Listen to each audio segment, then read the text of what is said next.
And I asked my stepdaughters, I go, so what do you think about the term bonus mom? And one of them said, you are not a bonus. You're listening to the Nacho Kids Podcast, where we discuss all things step-family related. Real stories, real people, real help. Your hosts are the creators of the Nacho Kids Method and the Nacho Kids Academy Step Family Coaching Team, Lori and David Sims. David. I'm not here. David. David. What? Guess what time of year it is? Time for you to get a watch. It's time for school to start back. Oh, I thought you were going to say it's our anniversary. No, I don't ever remember that. Well, that's good because I don't either. So reading a lot of these posts in the Facebook group about school starting back made me think about some of the issues that we had with your kids in school starting back. We had no issues with my kids. We had issues with you when school started back. No! Dude. Okay, you obviously don't remember where it was you picked two of the kids and she picked two of the kids and you bought their stuff and she bought the other kid's stuff, and then it was even, but then the next year something happened and she decided to buy all of them book bags and tell us we owed her like $300 or something because she got them expensive book bags. Remember that? Yeah, as much as I try to forget all that, yes, I remember all the drama around school starting back. And remember the issue with when school started and the school uniforms, getting them back and... Because I would send them in, brand new clothes and get them back in old clothes. And Yep, all the time. During the summertime, we'd actually send them like in the same clothes every single. Like I bought a specific set of clothes to send them in every time. That's what I always did with Jackson until he outgrew stuff. Mm-hmm. He would have a two dads outfit, something I didn't care if it got messed up, not returned, whatever. Mm-hmm. Well, the bad thing about it was they kind of, here they picked their clothes out. They didn't have a lot of options. They had school uniforms. But my understanding was that at the other place, their clothes were picked out for them. So, it shouldn't have been hard to send them back in the same thing they came in. So anyway, yes, that was a challenge and it was very much aggravating to deal with. And the way we handled it was when the kids got here on Monday, you would tell them to take their clothes off. Put them in the wash machine. Yep. You'd wash them, you'd dry them, you'd fold them, and put them in a place for them to have the next Monday. Yep. I mean, I thought it was fairly easy to do. Yeah, it worked from our end. Yeah. So they come in, then get all their clothes together or whatever, and they make sure they wear back what they wore to your house. And, a lot of times with the kids 50-50, you've got somebody that pays child support, and so they don't think that they should need to contribute to school supplies and things of that nature. And we did a video in the academy on back to school stuff. Mm-hmm. Yep. Yeah, we did. I think that was one of the first ones we did last year. Mm-hmm. Because you don't want little Susie going to kindergarten without those washable markers the first day. Yeah, it's kind of crazy how the school, I don't know how it is everywhere else, but around here, it's like they try to make you buy everything you're going to need for the entire year, day one. It should drive me nuts. And then you don't use half of it. No. So, I mean, I got to the point anyway where I would just buy the bare minimum, and then as they needed it, I'd just get it because I was just not going to go out and buy all that stuff. I remember the first year that I was nachoing, it was hard for me to not get all their school stuff ready for them and check off everything on the list. Because you enjoy all that. I do. I like school supplies and making sure everybody's ready. Yeah. I'm like, grab a 3-ring binder and a pen and you're good. Yeah, true. Pretty much. What's weird though? I've noticed that Jackson, the school seems to supply like poster board and stuff. They didn't do that when we were growing up. No, because you remember like the whole come in here on Monday, I need poster board. What do you mean you need poster board? When do you need it by? Well, I need it for a project that's due tomorrow. Mm-hmm. And I'm like, well, you were with your mom all last week. You didn't think to say anything to her? No, I forgot or silence. Right. Yeah. So, that's always fun. Yeah. So if your kids are getting ready to start back school, your stepkids, let the bio parents deal with the stress of getting the clothes and the school supplies together. Let them deal with the stress of fighting over who owes who what for the school clothes and the school supplies. Do not stress yourself about it. Mm-hmm. It's their responsibility to make sure that their children have what they need clothes-wise and supplies-wise for school. Yeah. And if the parent fusses about it, then, honestly, for me, it was better for you to be supportive if I'm fussing about it. Like, for example, I sent them in brand new clothes and they come back in raggedy clothes from 2 years ago. It was more beneficial that you supported me in my disdain for what happened than to then start telling me you need to light into that person and you need to do this. And then became my frustration turned toward you versus what else was going on. Because now you're fussing at me to take action that you feel I should take. And I'm like, dude, you're just making problems worse because you're not on my team anymore. Now you're fussing at me like everybody else. Yeah, I sound like the ex. Yeah. So don't let the school stuff stress you out. And David, let's go ahead and address one other thing about school while we're on the subject. And that is going to the kids' extracurricular activities.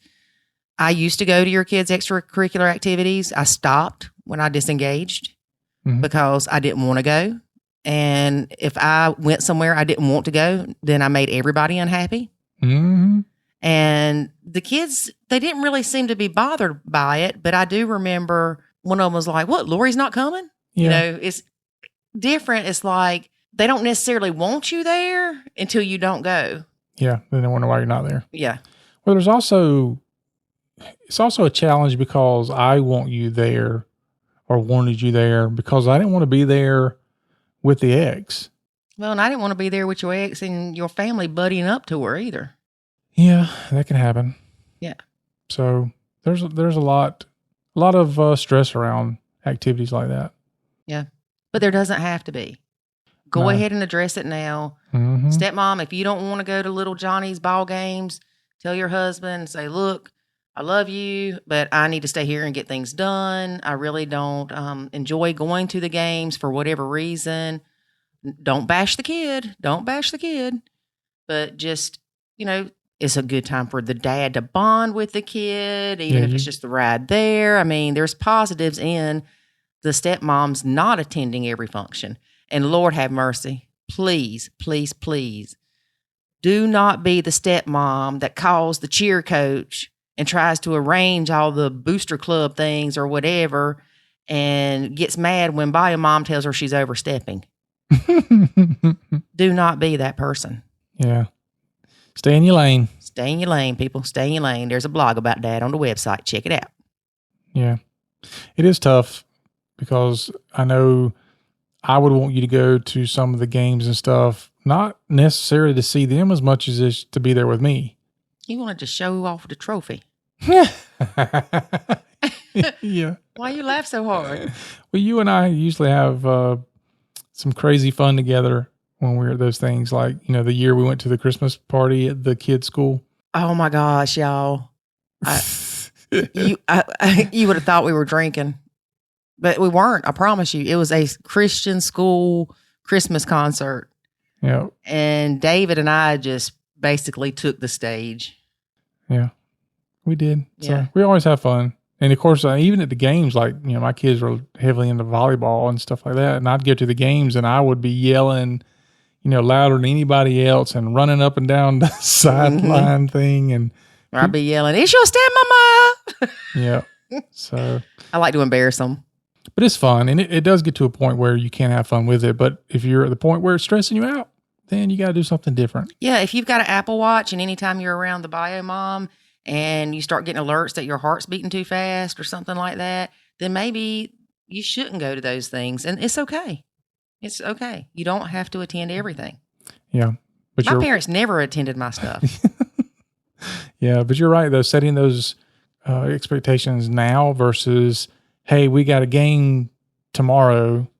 And then now you're having to, make a decision right away. And, it's going to get people's feelings are going to get hurt. Mm-hmm. So go ahead and address it now. Yep. Go ahead and address it now. And that also reminded me of, let's talk about homework real fast. Stepkids, say there's 50-50. They're at bio mom's one week. They come back to bio dad's and stepmom's house. They didn't do their homework from the week before. We see it all the time where the teachers can tell which house the kid is at, whether or not homework's done. Mm-hmm. What can the step parent or the bio parent do to make sure that the kids are doing their homework and projects at the other parent's house? Nothing. You hear that, people? Nothing. N-U-T-I-N. No, it's 2 T's. N-U-T-T-I-N apostrophe. Okay.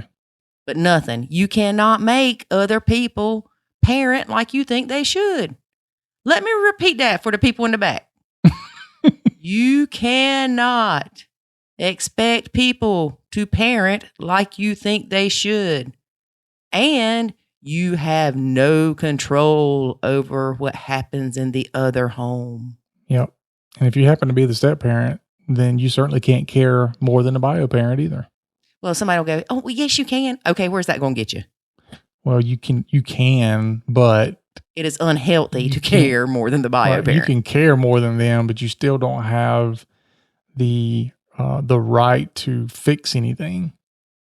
The right or the power or the presence or whatever. Yeah, it's just going to cause you problems. It's going to cause you problems. If you think it's a good thing to do, good luck with that. Yeah, let us know how that works out. Contact David at nachokids.com. Yeah. You probably wouldn't be listening to this podcast if it was working out great for you. Well, maybe. Some people might be listening because they just, they just love hearing our banter. They love to hear people talk about their step parent issues. Yeah, that's true. All right, David, tell people about the contest so we can get into our next guest. All right. Do you want me to tell about the next guest first? Really quick, contest, nachokids.com/review. We are trying to get a ton of reviews for this podcast, and we know that if you're listening, you will do that because you're awesome already. So just take a few seconds to leave a review. We absolutely appreciate it. In fact, that's the only thing that we get paid for is in reviews. We don't get any money for doing this. No. So go to review, nachokids.com/review. Yep. After you leave a review.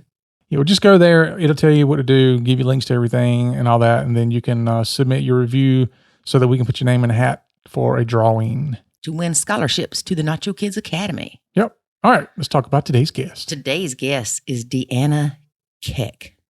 Okay. She has been in a blend for about 21 years. Oh, gosh. She's a veteran. Yes, she is. And she's got a very interesting story. Her and her husband, Steve, have actually started doing things, or in the past started doing things kind of like you and I, helping other people by teaching them what we've learned. Mm-hmm. So now they started off with a step family small group at their church, Saddleback Church.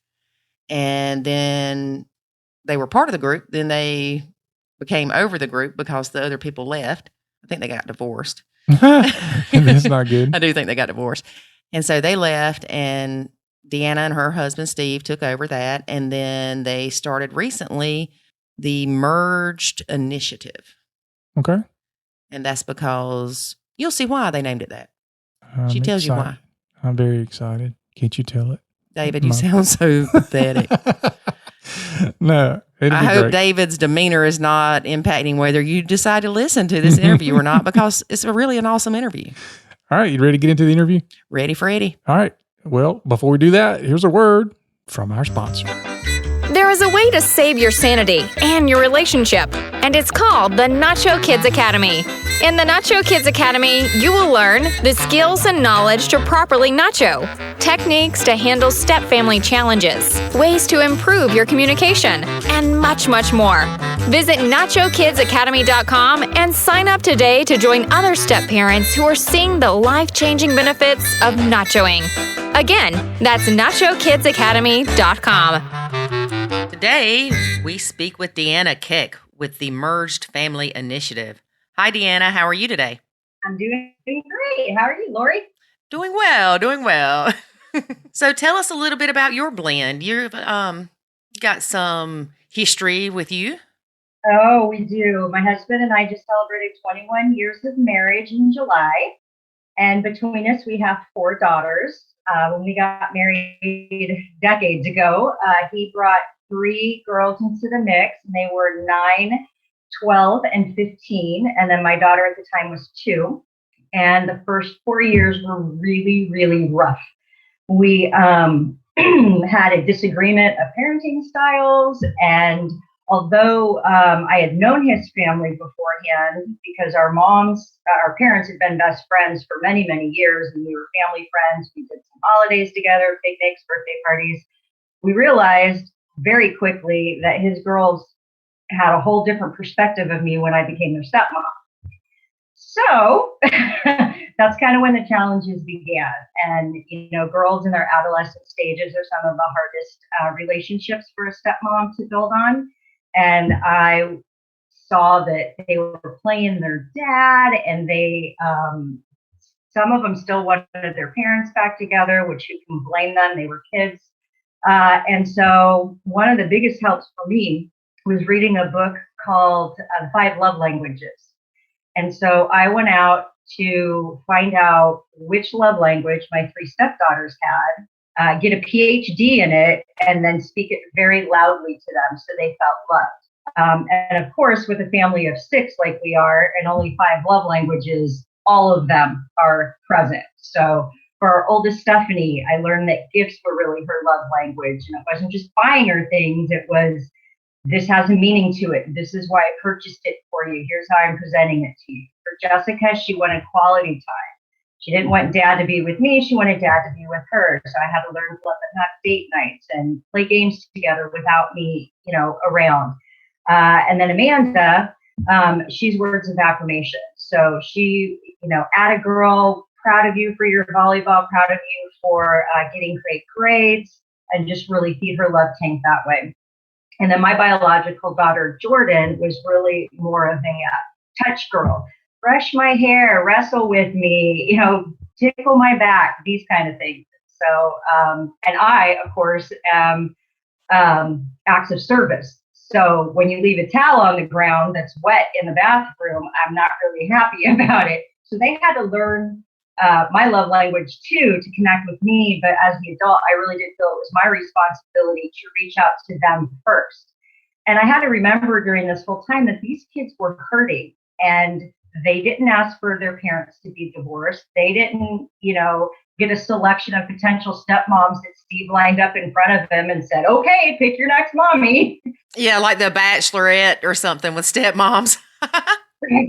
So it took about 4 years. And we were finally able to find a small group of people at a local church that were meeting together. And when we started there, my husband was able to hear things from other people in the group that I had been saying for a number of years. But for some reason, it clicked when they said it. Like, it wasn't the nagging wife saying it about his kids, it was these other people. And I didn't care how he got the message. I was just very grateful that he got the message. And so at about year 4 is when we really started actively making sure that we weren't stepping on anybody's toes, that we really followed. Respect is a big word with teenagers, right? And if you say, you need to respect me because I'm in a position of authority, they'll usually come back because they're smart enough to say, well, you have to earn my respect.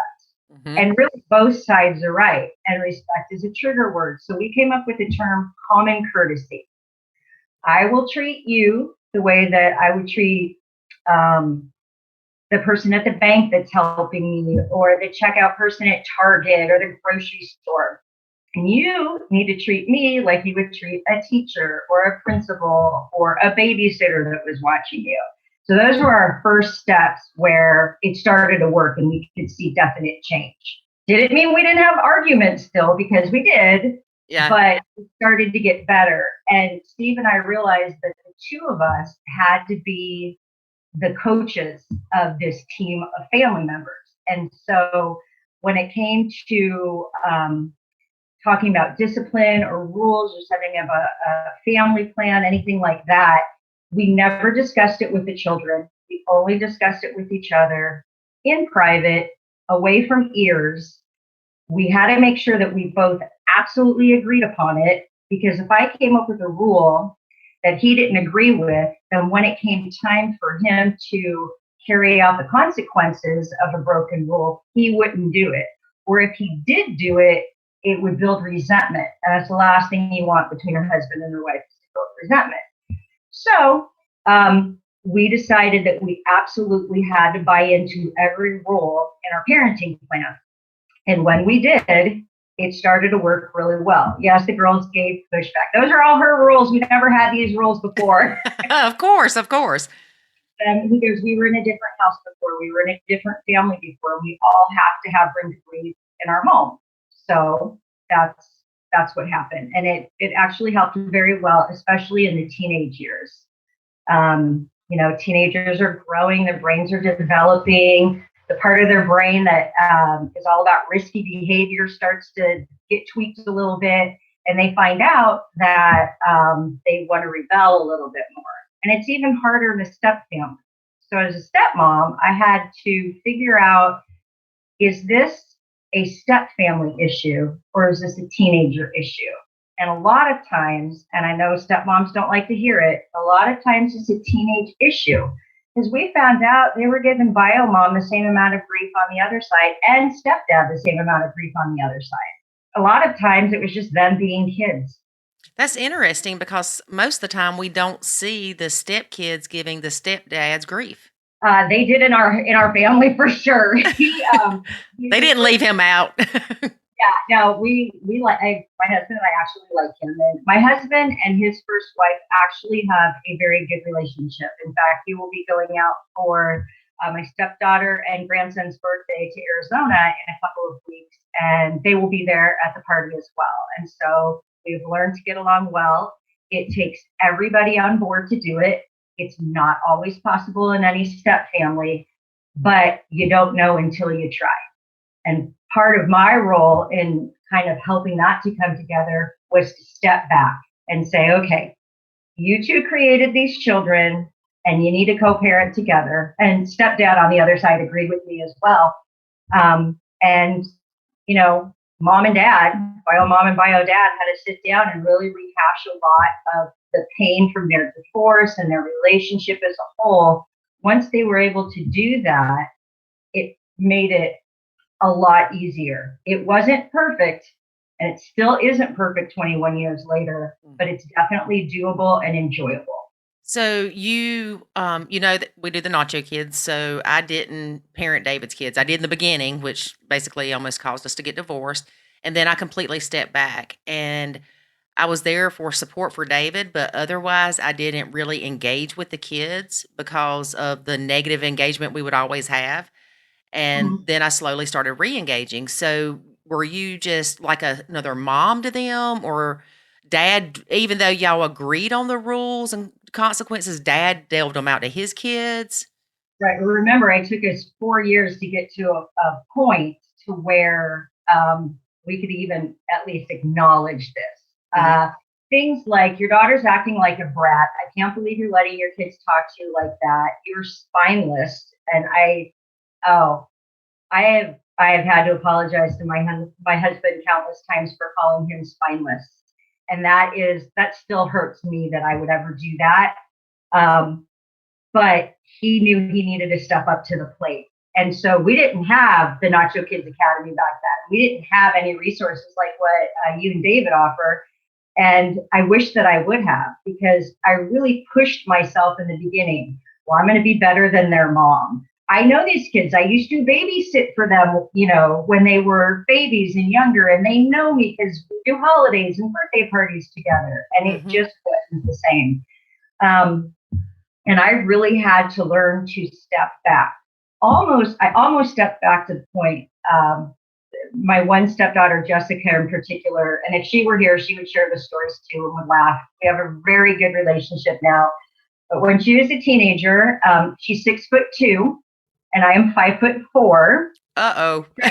Twitter was kind of a joke. It had to be funny to anybody looking at. And she just didn't back down. Our personalities are very similar, and we were both vying for Steve's time, because remember, she's quality time. And if she spent time with me, she would feel unloved. So it was a mess in the beginning.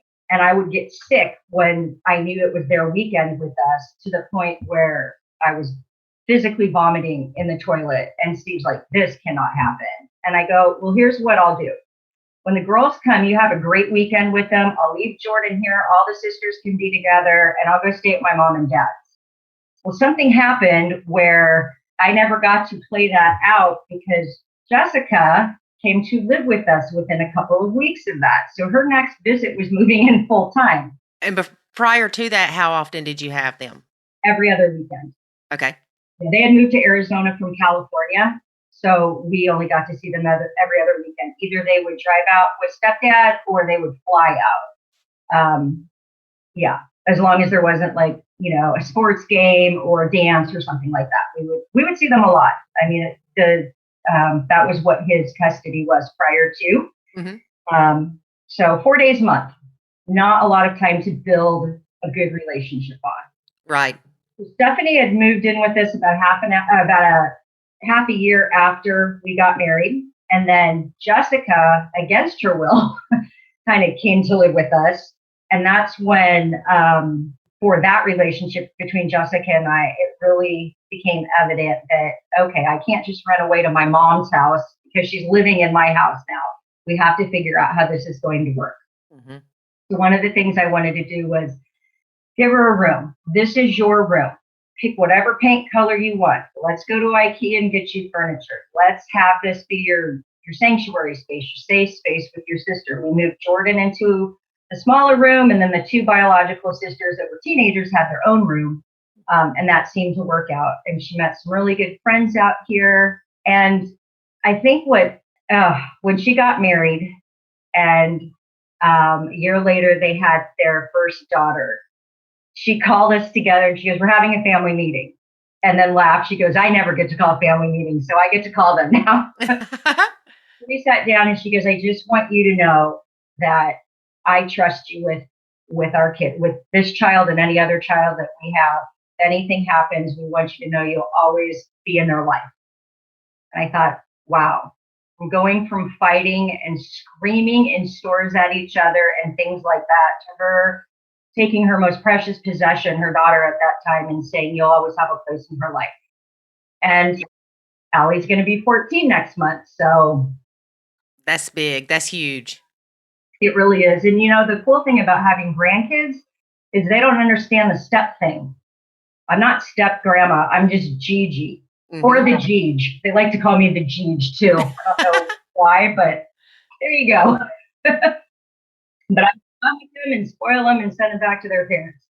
That's right. That's right. But you're also proof that you can go from really struggling with a relationship with these kids, even a basic relationship, to having the kind of relationship where they trust you with their kid. Yes, it is possible. And like I said, it takes a lot of hard work. And a lot of times I think stepmoms don't hear that they have to be the adult. And there may be some listening that says, wait, I am being the adult. Okay. Sometimes you have to step back and allow your house to burn down around you by not fixing every little thing and allowing things to just kind of naturally develop. And you know what? The dishes may not get done for a week, but eventually, if you have a stepchild who's for that week, it's their position to do the dishes, somebody's going to complain that's not you, and it will eventually get done. Right. And that is the key point. It cannot be you complaining. Correct. Yeah.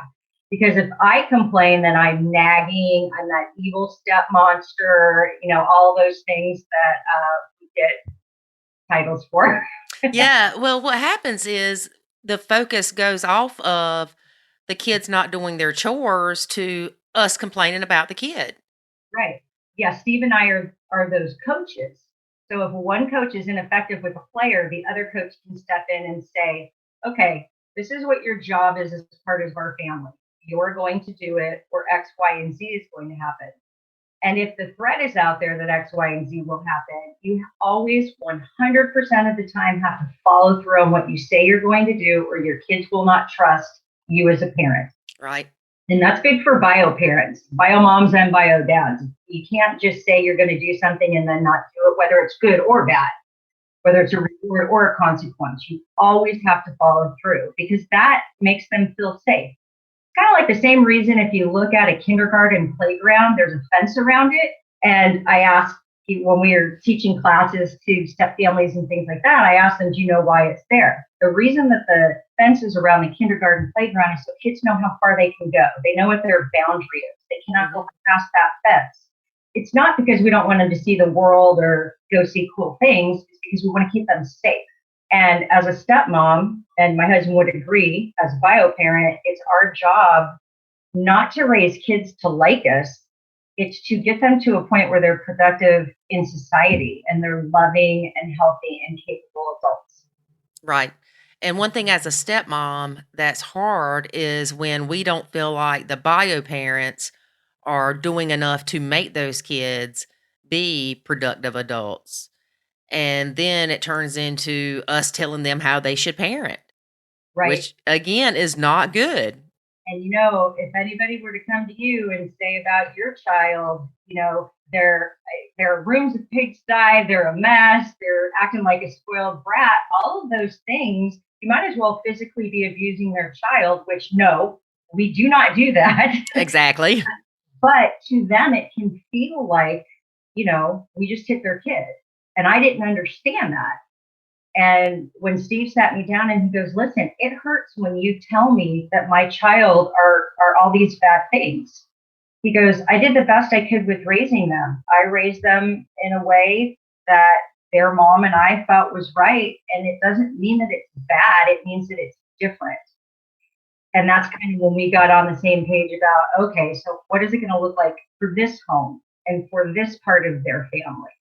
And, Ron Deal in his book, The Smart Step Parent talks about, or the Smart Step Family talks about how you, when you look at a child, you need to remember when they're at one parent's house, they're in one country with one set of rules. Let's say they live in Japan all during the week, Monday through Friday, they eat sushi, they wear kimonos, they speak Japanese. Then they come to our house and we're like Mexico. We feed them tacos and we speak Spanish. And that's why transition days are so important, because we need to realize that the kids need to realize they have to have time to adjust. So do the adults in the house. They have to have time to adjust as well. And we found out that when the girls came in on a Friday afternoon, we just kind of let them do what they want to do until they woke up Saturday morning. And for them, that was enough of a transition time. It's like, what do you guys want for dinner? Pizza? Great. Cereal? Great. Steak? Great. Whatever. And we'd have it for them. And if they just wanted to sit and watch TV until they went to bed, that was fine. And then we knew if we gave up our Friday night, we would have a good Saturday and mostly a good Sunday until it was about 2 hours before they needed to leave. And then they would start fighting with each other because they knew they had to do a change again. And you guys know what that's like, I'm sure. Yeah, we a lot of times we'll see people that have like even a every other day schedule. Oh, that's crazy. Or a 2 and a 3 and a 2 or however that goes. Mm-hmm. And so they're constantly battling the kid trying to adjust. And as well as I do from dealing with a lot of the families in blended families, it is very rare that both homes have the same rules. Like you said, they're different countries. It's very rare that they're even in the same country, much less, the same state. Right. Right. And I think that if you think about a child, usually when something like a divorce happens, or if your parents had never been married and all of a sudden there's this other parent, this new step parent, whether it's a stepmom or a stepdad, they come in and this parent's like, okay, I know who my mom is. She lives in that house. And I know who my dad is, and he lives in that house. But who are you and how do you fit into the equation? So there's all kinds of confusion, and their growth is stunted and their brain development is stunted when something this stressful comes into their lives. And I don't think we give them enough credit to understand where they're at. And they don't want to badmouth either parent, but they still have these feelings of anger and frustration and powerlessness that as a stepmom living in one of the homes, we really need to pay attention. and not add to their stress. Right. And it's easy to add to their stress. David and I were talking about this one day a while back. When the kids would come over, if we would say, we had every other week at that point, they would come in and would go, well, how was your week? What'd y'all do? Well, to them, that was me questioning them. Right. It wasn't Lori's curious as to if we're having fun. It was, oh, Mom was right. She's going to ask us questions. Yeah, she's spying. Yeah. She's playing a spy. Yeah. Exactly. And I mean, as stepmoms, we know that's not what we're doing, but it's certainly perceived that way. And if you look at the trauma that these kids go through and they don't have the acumen to be able to deal with it or the right words to say, what it is they're supposed to say, then they're constantly in this stressful stage. It was like, did you see the movie Stepmom? Yeah, the one that had cancer? Yeah. So her little boy, I think they're out riding horses in the moonlight or something like that. And he looks at his mom, Susan Sarandon, and he says about his stepmom, I'll hate her if you want me to. It's such a good example of he wants to please everybody, but he doesn't want to hurt anybody either. And we can't do that as adults. We certainly can't expect kids to do that. Even if you have a stepchild that's 17, 18, 19 years old, their brains don't stop developing until they're 25-ish. Everybody's different, but it's around the mid-20s.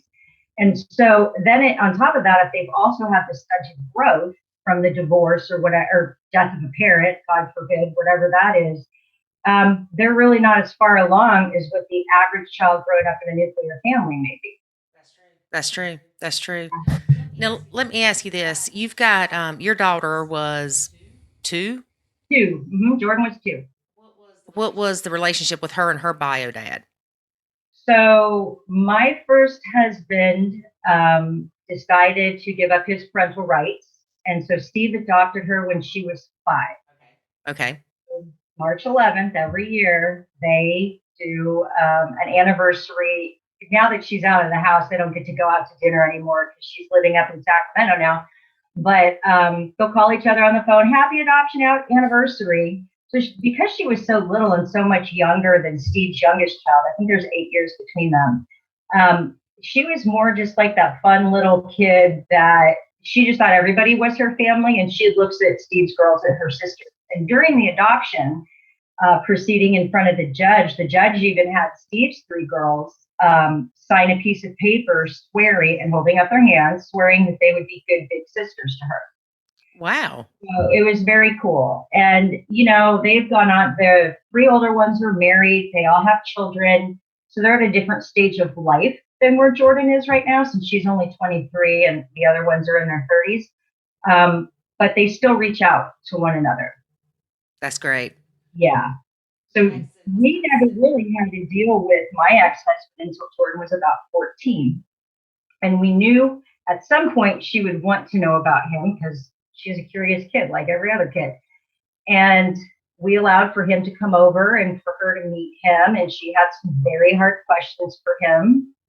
He had gone on to have another daughter with his second wife, who's about 3 years younger than Jordan. And afterwards, she's like, nope, daddy's still my daddy. This other guy helped mommy get pregnant, but daddy's still my daddy. And then, it was just, as she grew older, she wanted to know her half-sister. And they have a relationship now that's outside of any of the parents. So we were fortunate, and we only had step-family drama on one side of the family, not on the other. That's true. Well, David has joined us. Hi, David. Hey. You've missed a lot. I know. That's typical. You can catch it on the podcast.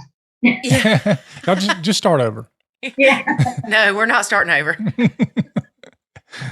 So now that David has arrived, tell us a little bit how you got into helping blended families. Okay. Well, we realized that we didn't have any help all those years ago.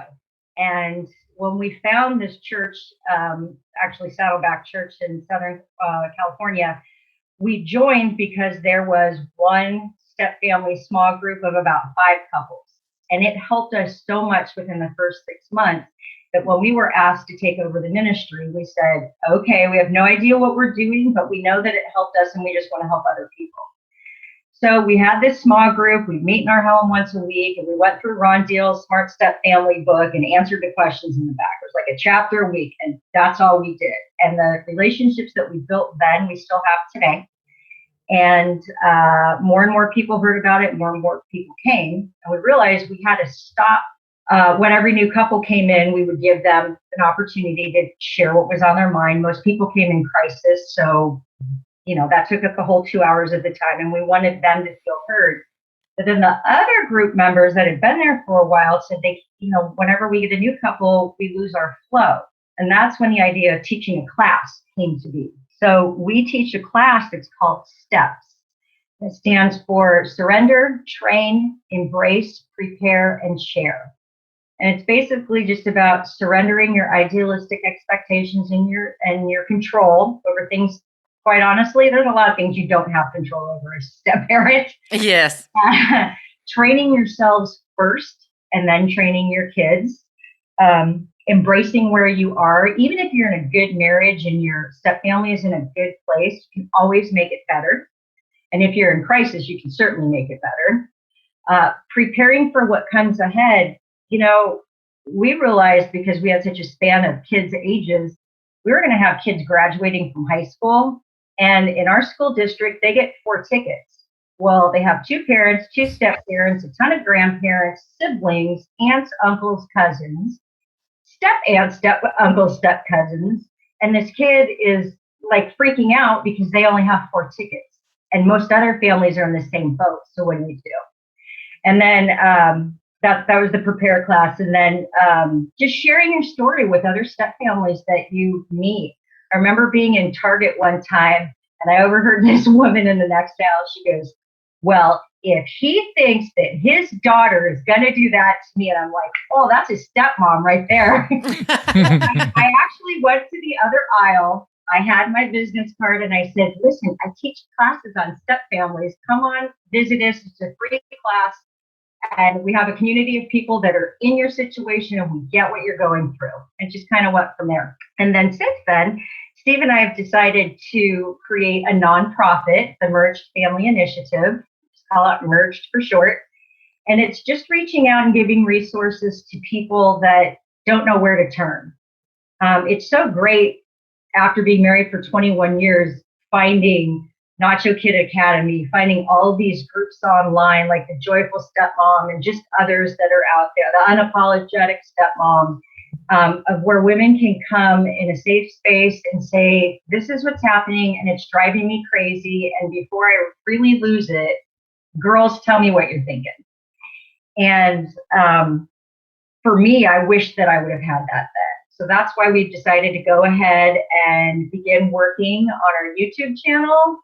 And hopefully within the next 1 to 2 months, we'll have some videos up that's instructional, as well as being able to give different resources to people that are looking for it. We know of different groups around the country that are meeting. Some of them are in churches, some of them are not. It's not about one thing or the other. It's about hurting in a step family and wanting to get other people out of that pain. Yeah, that's amazing. So that's kind of what we do. And we're having fun doing it. My husband and I decided that we needed to do this so much, we went back to college and got our degrees. All right, I'm not going that crazy with it.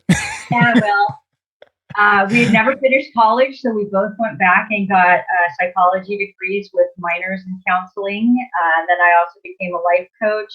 And he's going on in his master's program to become a marriage and family therapist because he specifically wants to work with step families and attachment. So it's great. It's fantastic. I do like that you push people to be better. I like to do that, but it's amazing how many people think that they're at their best already, and they kind of start making excuses for themselves. And I haven't really pinned down where some of that comes from, but I think people are often have problems understanding that you can always improve, and they feel like at some point in life they've arrived and that they're as good as they're going to get, and they miss out on so much opportunity to be so much better to themselves and to other people. That's so true. I know for me, I grew up in a family where the big joke was mom is always right. And if she was ever wrong, you had to write it on a calendar to commemorate the date. And so I kind of took that on. And so when Steve and I got married, instead of looking at the way they did things as different, I looked at it as wrong. And that was a big mistake on my part. So for me, I thought I was already at the best that I could be.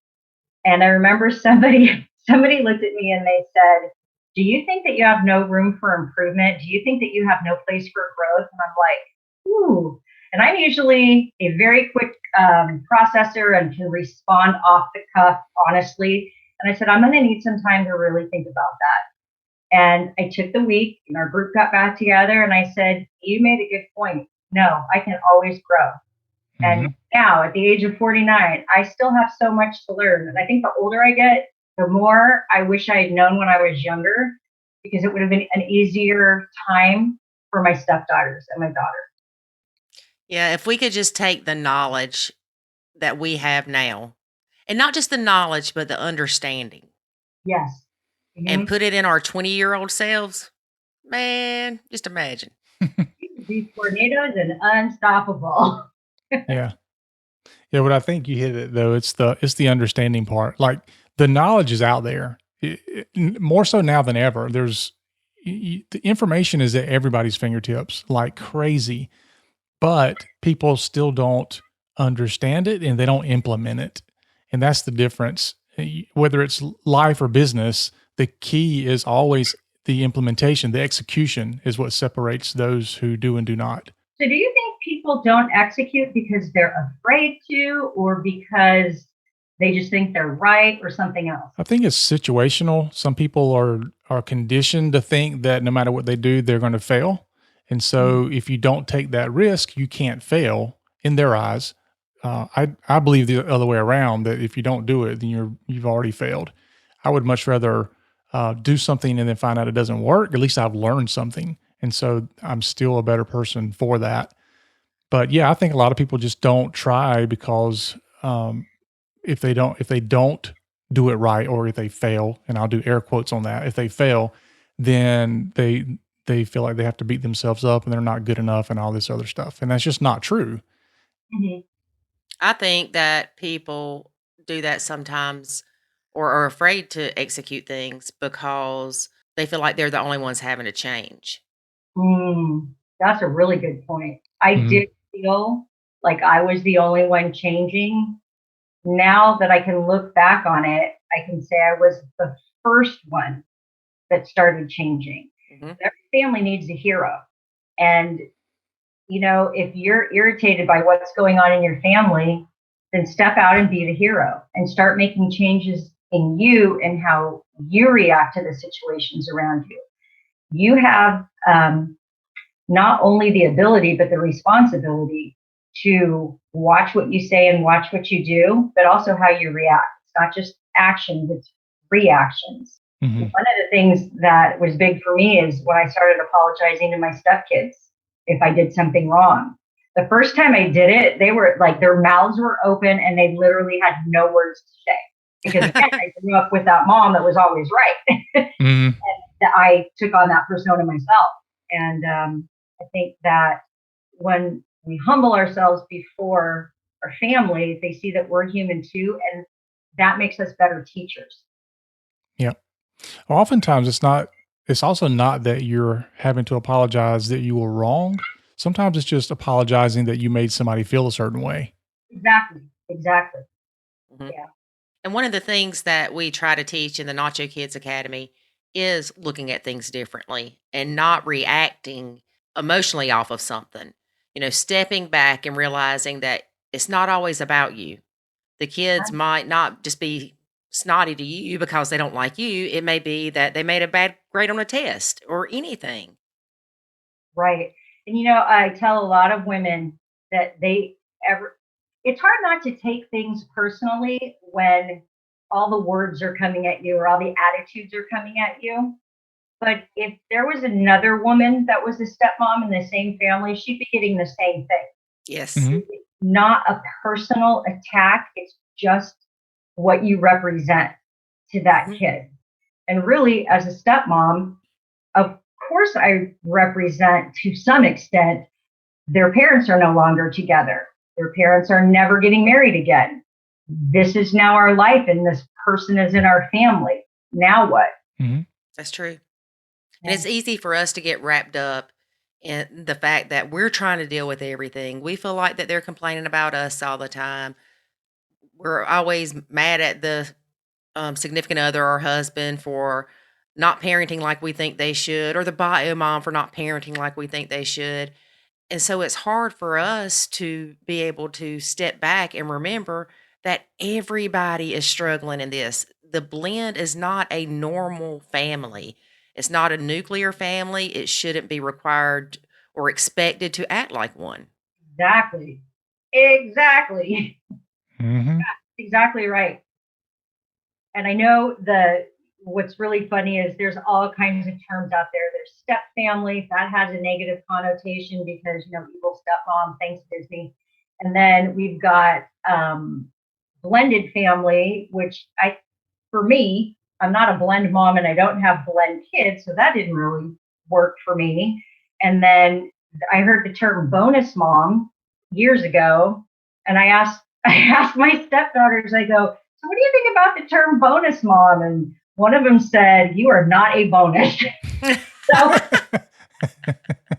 I still go by stepmom. And if we're lumped together, it's here are my parents. If we're separate, this is my stepmom. And especially if I'm with their bio mom and we're together, like in a baby shower or something, this is my mom and this is my stepmom. And then everybody are shocked that we're sitting together and laughing. Again, not easy. Takes a lot of time, a lot of energy, but it can be done. You bring up a good point. It was step family back in the day. Way back, And yeah. blended family actually meant couples that were different races getting married. Yes. And somewhere along the way, somebody's feelings got hurt about being a stepmom or having a step family or being called a step kid. So that's where the blended family got moved to two families having kids, mixing, blending, whatever you want to call it. And then the bonus mom thing, all the power to the bonus moms out there that feel like they're a bonus mom and can be called a bonus mom, but I am not a bonus mom. Nor am I, my friend, nor am I. And I have validation from my stepdaughters. You are not a bonus. I can promise you all my stepkids would agree with that. My son would even probably say that. Yeah. Oh, yeah. I ran about that frequently, actually. Maybe the last episode or two back, I was talking about that. We need to come up with a different term other than stepmom. It just doesn't need to have the word mom, whether it's stepmom or bonus mom or whatever. It just puts too much pressure on this person who wants to be this spouse of this guy. And now all of a sudden they have this mom moniker thrown on them. One of the things we run into a lot in Merged is that a lot of the moms that marry men with children do not have children of their own when they get married, and then find out that there's infertility issues, which opens up a whole new set of emotions. And one of the things we hope to do in Merge is also offer help and hope for those that are going through the infertility journey that are also in a step family, because it has got to be rough to be a woman that is having difficulties bearing her own children, being married to a man and raising the children that he had with another woman. And so I really have a soft spot for those moms in my heart as well.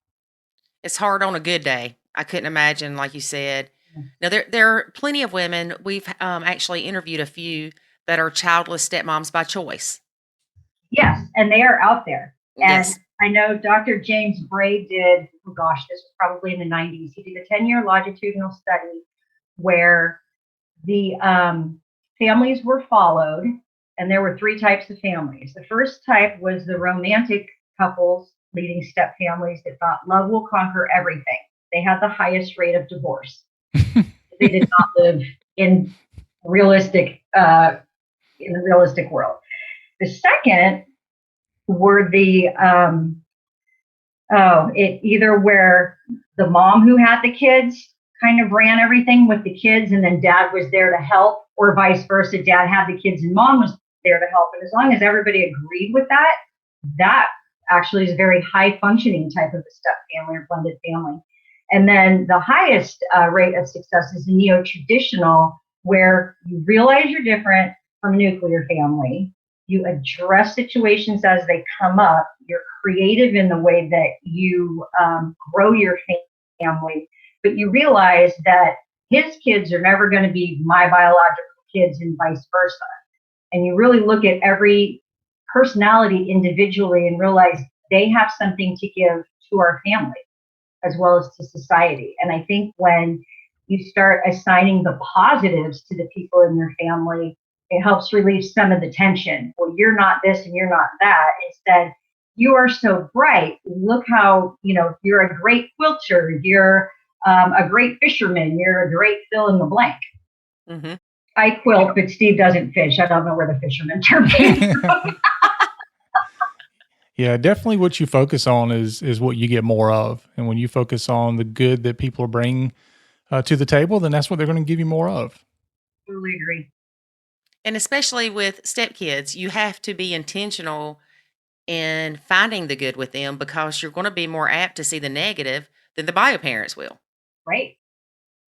And Steve and I also learned during this journey of 21 years is that there are things that, because I am not emotionally connected to his kids the same way that he is, I could see when they were being, a little mischievous, but it was the way that I presented it to him that I needed to work on. At the same time, the way I would have disciplined them or would have liked to have disciplined, because I haven't been with them since birth and grown up with them for their teenage years, he had a unique perspective, and I had to learn to trust that perspective, and that helped our parenting together as well. Right, because if you think that the person that you're marrying that has kids is a crappy parent, you wouldn't marry them in the first place. Right, exactly. And, I think so many times we put winners and losers. Look at our sports and every, our professional sports teams in America, and just the way we do business and things like that. There's winners and there's losers. But if you bring that mentality into your blended family, great that you think you're the winner, but that makes a person you're married to a loser. And who wants to be married to a loser? Nobody. Yeah, you had talked about the views on your significant other when they're not parenting like you think they should. And we hear a lot of women say that they start to find their husbands unattractive because they're wimpy in their eyes to not standing up to the stepkids. And I understand where that's coming from or why they think that way, but I really, really wish that they could understand guilty parent syndrome. Yes. Because it is real. That's where that comes from. It's a lot of times the women that don't understand it, either they don't have kids of their own or they have kids that never go to the other parent's home. Right. I wasn't there for Steve's divorce. I don't know what he went through. I don't know what emotional trauma he went through. And then when he was a single parent, I don't know what he went through then for the first couple years as a single parent until we started dating. And for me to step in and say, why are we still paying this bill? This was her bill. Why don't you stand up to her? I wasn't in their marriage. I don't know how she treated him. Maybe she threw vases at his head. I have no idea. I'm not saying that she did. I'm just saying I wasn't there and didn't live it. So I can't really stand in judgment of my husband for doing the things that he does. And guilty parenting was a big thing. He felt like a failure as a man because he had 3 little girls looking up to him, and he now made them be from a broken family and felt immense guilt. And that was something that he had to deal with on his own, which he did. And we would talk about it, but I never pushed it after I understood these things that I just said about not understanding and not being there for these times in his life. It's like, okay, the man's doing the best that he can. He's got to be key at his job. He's got to be key in bringing home the bacon. He's got to be key in taking care of the yard outside, being a wife, being a dad, being an adoptive dad and going through an adoption process and all of this. He does not need me to nag him about being a guilty parent. He needs me to come along next to him and be his teammate and to tell him that I am for you. Right. And people need to understand that guilty parent syndrome does not only happen to the person that is the reason the marriage split up. Mm-hmm. David? True. Yeah, absolutely true. It's hard, and it's hard to understand somebody else's thought process. Nobody ever parents like we think they should. Right. It's easy to sit on the sidelines and go, oh, Sally over there needs to tear little Susie's butt up with a switch. Yeah, exactly. Hey, I lived in the South for a time. I know how switches work. A hickory switch, girl, a hickory switch. Then you have to go pick your own. That's no good. Yep. You always have to pick your own. I've got a story about that. My mom had my little sister, and my grandmother was staying with us. Well, my grandmother favored my older sister. It was like, her favorite grandchild. And I was the least favorite at the time. And even after my little sister was born. But anyway, my grandmother went to a restaurant. You got to think this was like in 1978. Mm-hmm. So the only restaurant was like Hardee's, and it was 25 minutes away or whatever. And I told her I wanted a hamburger. And my older sister, said she wanted a cheeseburger. So my grandmother came back, and my sister says, I don't want the one with cheese. So my grandmother handed it to me and told me to eat it. And I told her I wasn't eating it. That is not what I ordered. Oh, Lord. Next thing I know, she says, you go outside and you get me a hickory switch right now. I'm like, look here, lady, I'm not going outside to get it. You want to hit me with it, you go get it. I love it. The tenacity. Yeah, so as she went outside to get that hickory switch at the light, speed of lightning, mm-hmm. I ran into my dad's bathroom and locked the door. And I remember the handle was right there at my head. And I remember just listening, waiting for her, And I said, Mama, is Nana gone yet? And she'd be like, I don't know. I guess she was drugged up. They probably gave you drugs when you had babies back then. Yeah. And she said something, and I thought she said yes. I walked out that door, and Lord have mercy, it was like lightning had struck my butt. But I will say, I love cheese now. Yeah, well, that's good. Yep, back in the day, man, I tell you, they didn't hold back, did they? Nope. That kind of goes with how things have changed from people don't like the word step family to really 40 years ago, you could beat your kid and it was okay. Mm-hmm. The neighbors could beat your kids and it was okay. You were expected to. We're giving college kids days off for, mental days because their presidential election didn't go the way that they wanted it to. I mean, really, we've changed a lot. Wow. That's crazy. Yeah. That's like everybody having to get an award now. Yeah. You get a participation award. Well, we got participation awards. I remember back when I was a kid, when playing T-ball, everybody got, the little trophies at the end of the year and all that. And I mean, so it's not anything new, but nowadays it's, they don't want to point anybody out as being better. So even though everybody got a participation award, there was still somebody who was the first place and second place and all that. But nowadays they won't even do that. But I think a lot of that is the fact that society, the families, nobody is really teaching these kids coping skills. And so when they get to these older ages, like in college, and they get all involved in this election process, and their guy doesn't win, they have zero coping skills to even handle that. Yep. They don't know what to do. That's exactly right. And I remember growing up, it's like, because I grew up in the 70s and 80s, it's like if I wanted to go to the mall, I was going to get on my bike and I was going to ride there 2 miles. and ride home. And I wasn't going to get a ride. And I had no money to spend unless I got it from babysitting. Yeah. We had to do chores to get an allowance. And I would spend my allowance buying marigolds from the neighbor 2 houses down that had a greenhouse. And that way my dad and I could plant them together. Oh, you're sweet. Yeah. Now you heard how I just talked to my grandma, right? True.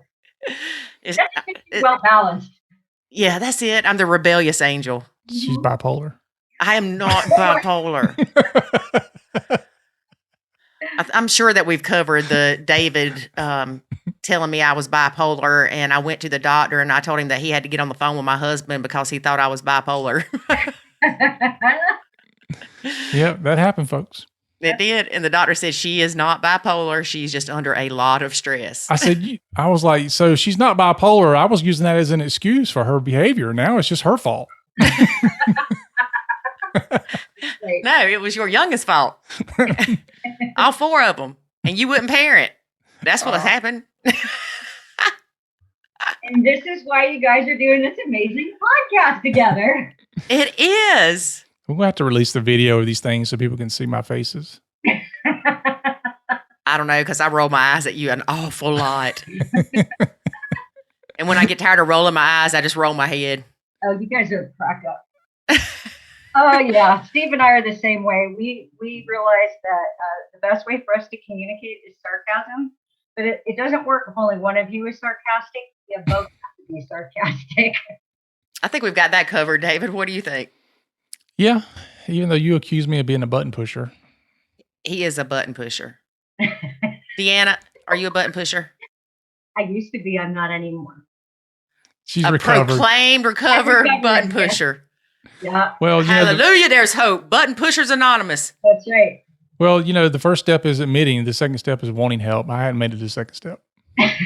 You don't want help. Yeah. I just don't get it. It's like, you ever seen this shirt that says, people say I have a drinking problem, but I don't seem to have any problem with it. Yeah. That's me when it comes to button pushing. Yeah, that doesn't surprise me at all. Well, I'm glad that you went through recovery, Deanna, and that you're not that way anymore. I used to be a great button pusher. I knew I'm smart.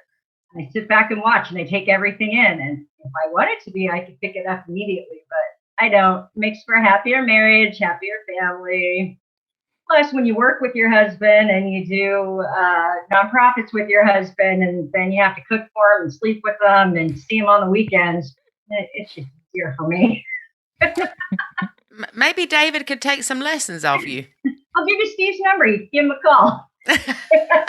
When I get to the point I won't help, I'll call you. It might be a while. Just keep pushing your button until you answer. There you go.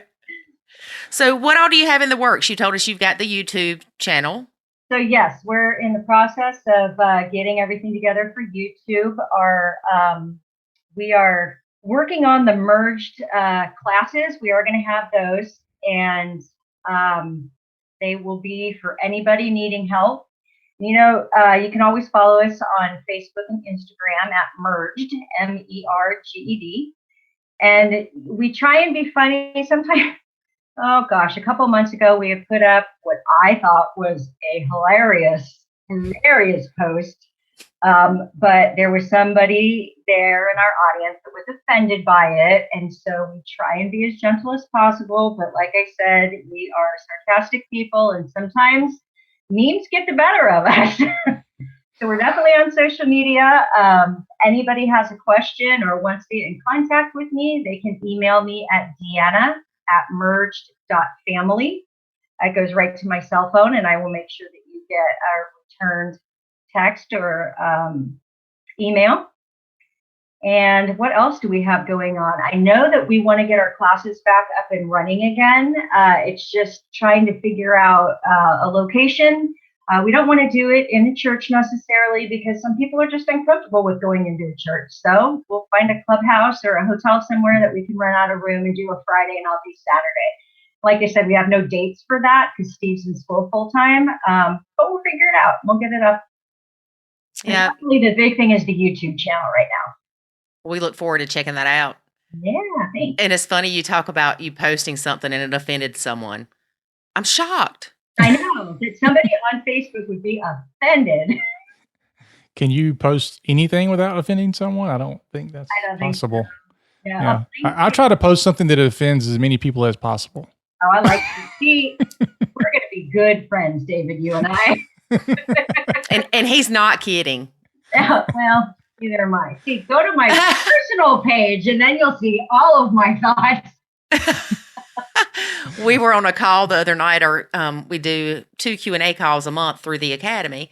And we had some people on there, and the lady said something about a phrase that she could not stand for the stepkid to use. Uh-huh. Well, of course, I think David said it 5 more times after that, just to make sure.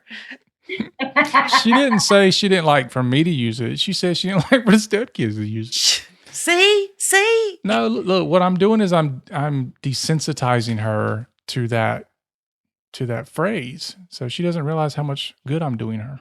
Mm-hmm. Service to the community. I need one of those sticks, with looks like a big Q-tip. Uh-huh. The pugil sticks or whatever they call them. Pugil sticks? Pugil. Yeah. I need something like that so I can poke David when he's sitting across the room from me. Because I can't thud him sitting far away. Yeah. Oh, man, I need to fly to the East Coast and stay with you guys. I think you're a kick. Come on. We are here. We have room. All right. Well, when that short blonde person shows up at your door, you'll know it's me. Look, I'm always scared some blonde woman's going to show up at my door. You have another kid. Oh, Lord. Oh, Lord. That reminds me of a interview I did the other day. And this is really sad, so I don't mean to laugh when I'm saying this, but you just made me laugh about the blonde. This lady has 2 stepkids from her husband cheating. Oh. Yeah. And apparently that's not that rare. No, not. So, They're not happy in their marriage because their new wife and kids are fighting, then. Well, Lori, you're good. You're safe. Don't worry about it. I'm not worried about it. Because she's got a pugil stick. She'll take it. The love of my life, or me loving life, is not dependent on your existence. That's right. I married you. Yeah. I mean, I might be sad 24 hours. I read the book Who Moved My Cheese. It's okay. Oh, I love that. That's a great book. That's a good book for stepmoms to read. Who Moved My Cheese? Yes. They have a teen version too. Ooh. I haven't read that one. I haven't either, but the original one was great and it's a good reminder. Yep. Maybe we could rewrite the Who Moved My Cheese to Who's Young and Are You? Yeah. I like it. You should probably write one about, who left the empty cereal box in the pantry. Oh, yeah.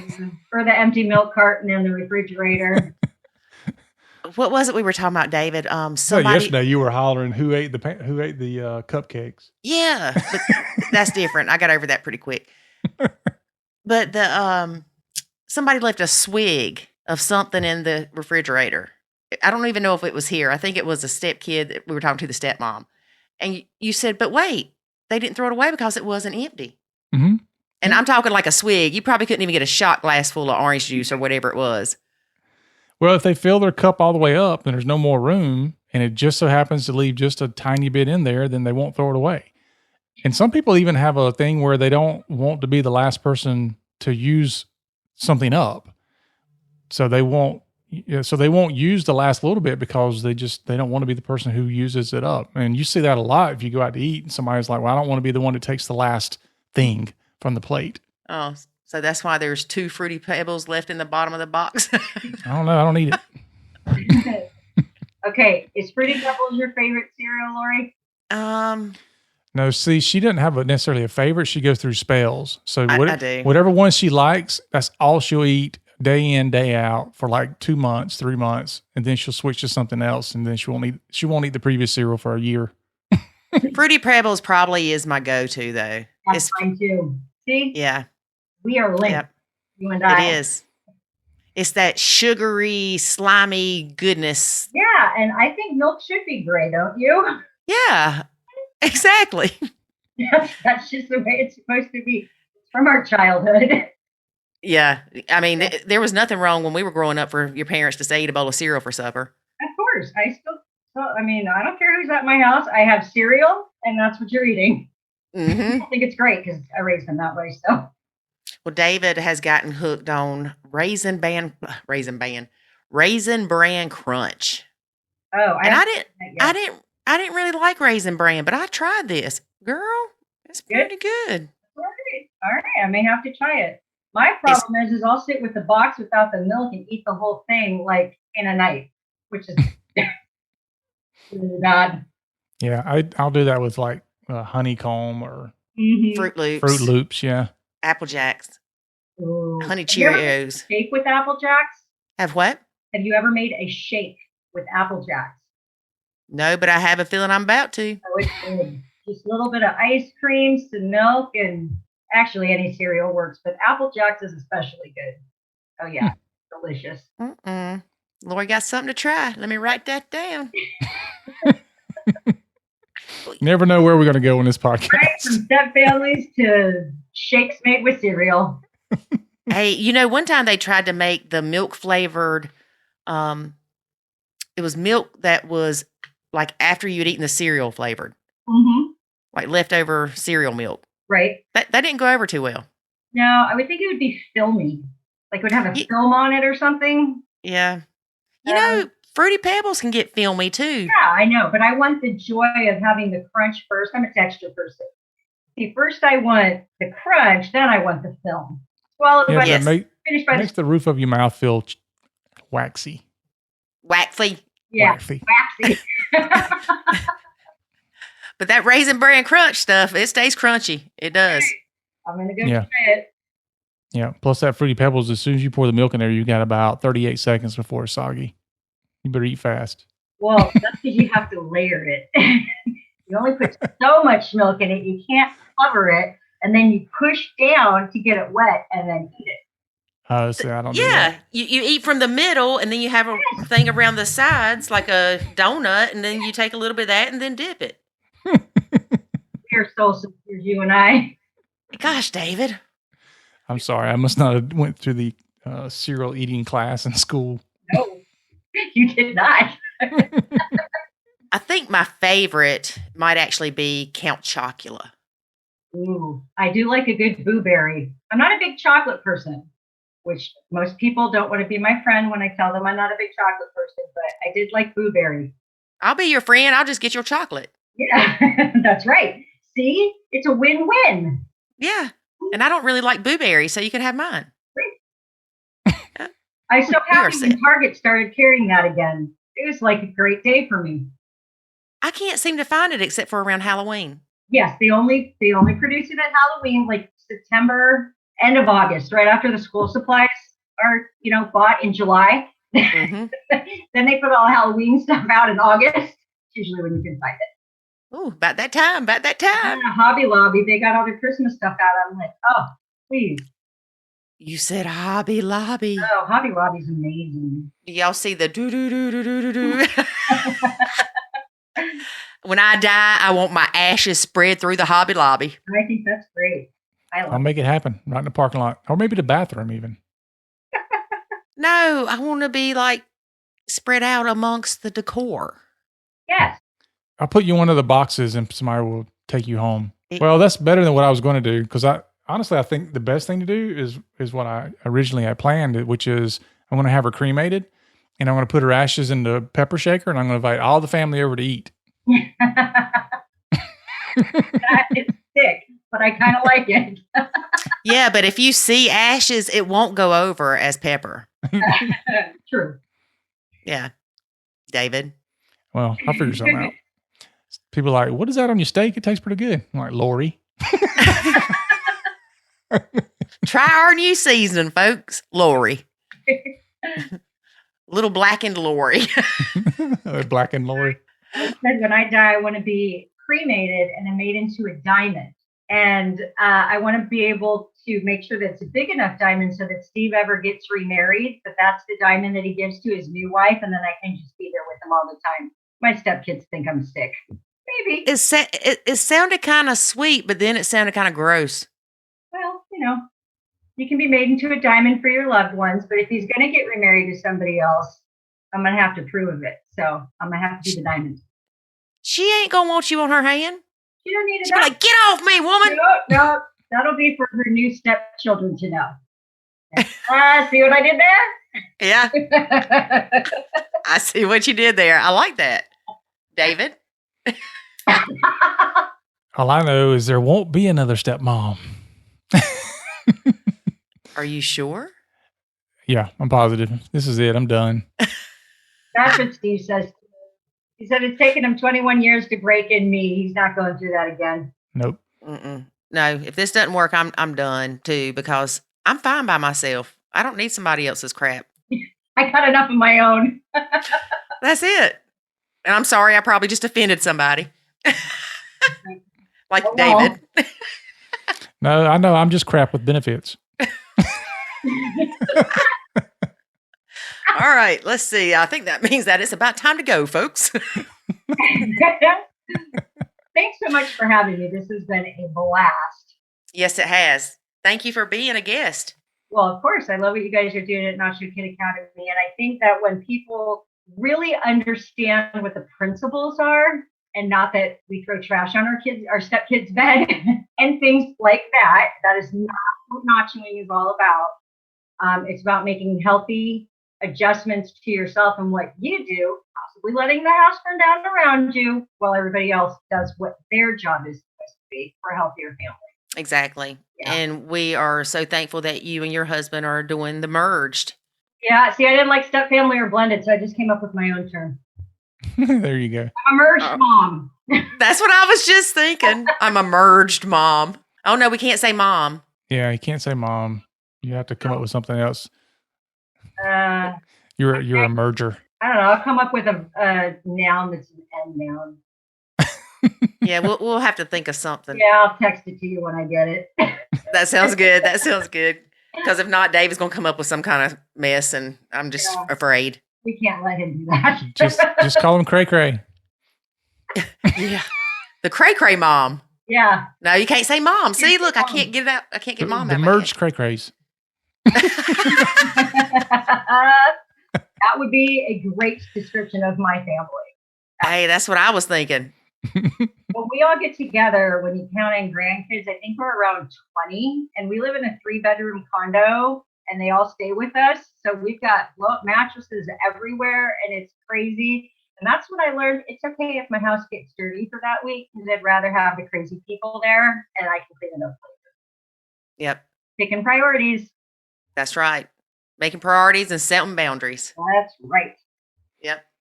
Well, again, people can find you where? You can find us on Facebook at Merged Family Initiative. I think it's just under Merged, though. And then you can also email me at Deanna@merged.family. And my name is spelled DEANNA at MERGED.family. Not .com, .family. .family. .family. Awesome. Yeah. Well, we look forward to talking to you again soon. Sounds great. Thanks so much. All right. Talk to you later. Bye. Bye-bye. Bye. That was fun. It was absolutely fun. We always have fun. Yeah, I know. What is it? Crap with benefits? Oh my gosh. You weren't going to put up with that crap? No. The way I look at it is if mine and your relationship ends for whatever reason, I am perfectly fine being by myself. I enjoy spending time by myself. I can entertain myself because I think I'm funny sometimes. So why do I want to marry somebody else and have to deal with them and learn their quirks and stuff? When no, I'm not interested. Start over again. With all of it? Oh, yeah, with all of it, you'd be remarrying somebody. Oh, I thought you meant start over the podcast again. Because we have been known to have to do that. So is it because it's somebody else, or is it because there's a good chance that it's another blended family thing to navigate? It's because I will never love anybody like I do you, David. Oh, I know says. that. I mean, Nothing compares oh my gosh. to you. All right, we're going to cut this one off pretty quick today. Are we? Hey, I sang in the last one, didn't I? Yes. Or one of them. It might not be the last one by the time we post Yeah. it. And one thing about it, don't quit your day job. Look, I never claimed to have a singing voice, people. Y'all know that song, Nothing Compares to You? Yes, we know that song. Okay. Well, Now I don't want to ever hear it again. oh my gosh. Trying to focus, y'all, trying to focus. Deanna learned a lot from her. The love language is the 5 love languages. Mm-hmm. And I find it interesting that all 4 of the kids and her had a different one.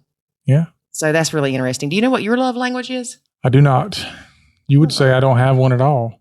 Probably not. He is not very compassionate, people. That don't mean I'm not very loving. I think they go hand in hand. Well, then I must be compassionate.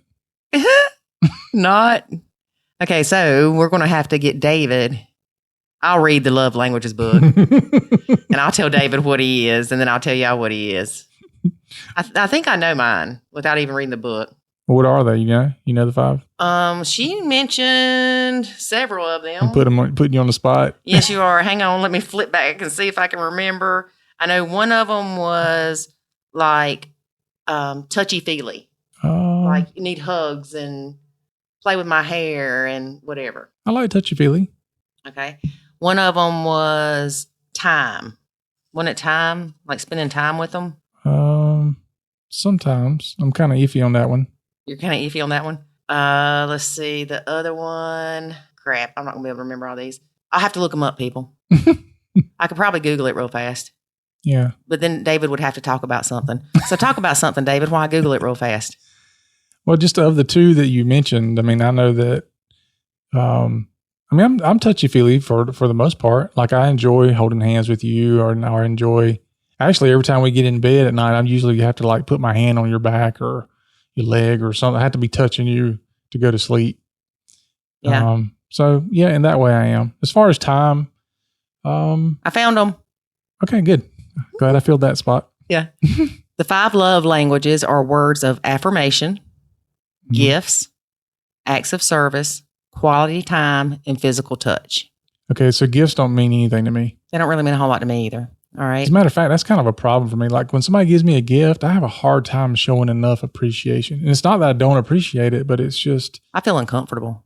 Yeah. Yeah. Okay. Physical touch, I would say that's more you than me. I don't think physical touch is definitely my thing. Oh, I don't know, because I like you rubbing my back. Yeah, and you just like, scratch my back, rub my back. Yeah. All right, so I'm going to have to look further into these 5 love languages. It depends on who's touching me. Well, that's a given. I got to have my personal space. Do not get within a 2-foot radius of me. Yeah, that's true. Yeah. And then... Yeah, but I don't mind being touched. Words of affirmation. I think everybody likes words of affirmation. Yeah, that's kind of what I would think. And then acts of service. I think that's more me. So like if you're doing acts of service for me? No, that my love language is acts of service. So service for somebody else. Maybe. I don't know. I got to read the book. Yeah. I think I can see where I have several of these, but one is probably a lot stronger than the other ones. I think I've got the book. If not, we'll have to order it. But yeah, you figure all that out. I will. I'll figure all that out. In the meantime, just touch me. David. I think I know David's love language. I think everybody that's ever listened to this podcast knows about love languages. My love language wasn't listed. And also, she talked about common courtesy instead of respect. Yeah. I think that's a big thing. You know, I experienced that a lot in Japan, that people just, they gave you courtesy because even respect, even it's like you didn't have to earn it. I think a lot of times people I run into here, it's like, yeah, you earn my respect. And I'm like, yeah, but that's really not the best way to do it. But I noticed that there was a huge cultural difference there where people just respected each other and they had a lot of courtesy about each other. Like they had more willingness to be kind. Yeah. And the level of customer service there in any place. It's better than Chick-fil-A. It was crazy. Like it was an experience to experience it. It was an experience to experience. That's the only way I can put it. Because, I mean, I'd even walk out of like a convenience store And I was like, oh my gosh, the level of customer service that this person at the convenience store gave me was more than I would get, if I paid a lot of money in a 5-star hotel. Yeah, that's true. People tend to not be as helpful to people as they used to be. No, these people are super helpful. They seem to really not get upset about things. Like even when we were in like crowded subways and things like that, and people were bumping into each other, I didn't even see anybody like roll their eyes or, huff and puff about anything. Nothing. There was absolutely nothing. It's like they just were like chill with it all. That's amazing. Okay, let's talk about graduation tickets real fast. She brought up graduation tickets. Yeah. We were fortunate that you had triplets. I know. Because it wasn't an issue for graduation tickets. Yeah, because we got a bunch of tickets. Yeah. But a lot of people do have this issue. They only get 4 tickets. They've got the bio mom, the bio dad, the grandparents, which feel like they should have more right to go than the step parents. Right. Which honestly, I agree with that. Yeah, I do too. They're blood. Yeah. That's different. So step parent, stay your tail home. Well, just don't be offended by what your real role is. And well, I may go to Jackson's, but I don't expect to go to Jackson's. You will.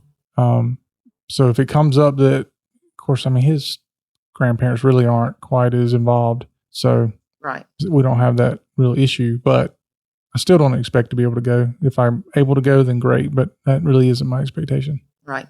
Understandable. So if there's not an extra ticket for you, don't make the kid feel bad. That's kind of like preparing for a wedding. Don't make it stressful. Just calm down. That's a day for them anyway. Don't mess it all up. It's about them, not you. Not you. It ain't about you. And then let's do notyou.com. Notyou.com. And then she talked about looking at things as different and not wrong. I really like that.